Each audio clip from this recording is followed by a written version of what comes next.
Kita enak di majelis taklim tiap hari, anak kita di mana?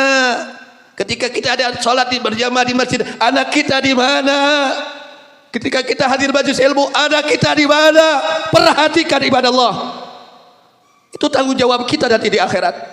Maka nanti di akhirat Rasulullah sallallahu alaihi wasallam menceritakan bagaimana ada seorang tua yang ahli ibadah, ahli taat kepada Allah, tapi ketika akan masuk ke dalam surganya Allah, mungkin hanya sebentar lagi, selangkah lagi dia akan masuk ke surganya Allah, menjerit anaknya di neraka Allah, ya Allah, aku tidak ridho orang tersebut masuk ke dalam surgamu. Ternyata itu anaknya yang menjerit di neraka. Aku tidak ridho ya Allah, ansib hadzal zalim ya Allah, adili ini orang zalim ya Allah. Dikatakan oleh anak tersebut, orang tua yang membiarkan maksiat kepada anaknya dan keluarganya, anak tersebut mengatakan kepada orang tuanya, orang zalim, ansib hadzal zalim ya Allah, adili ini orang zalim ya Allah. Kata Allah, mengapa kamu seperti itu? Ya Allah, saya anaknya ya Allah, saya bermaksiat ya Allah, dibiarkan oleh bapak saja ya Allah. Dia ke majelis taklim tidak mengajak saya, dia sholat tidak mengajak saya, dia amal soleh tidak mengajak saya dibiarkan di dalam kemaksiatan kepadamu ya Allah.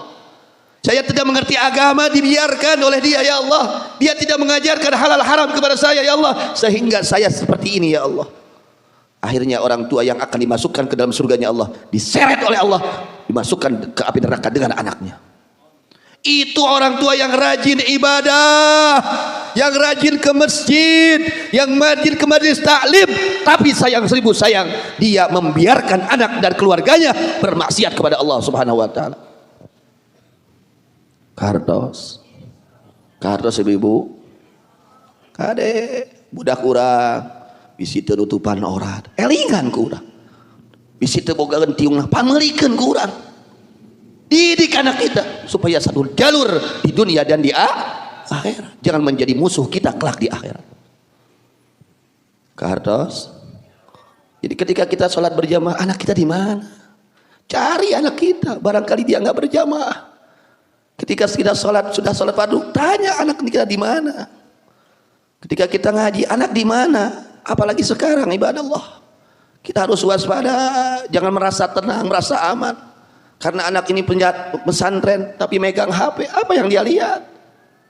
Khawatir kita celaka gara-gara anak, maka tidak sedikit kelak di akhirat orang tua yang celaka gara-gara anaknya.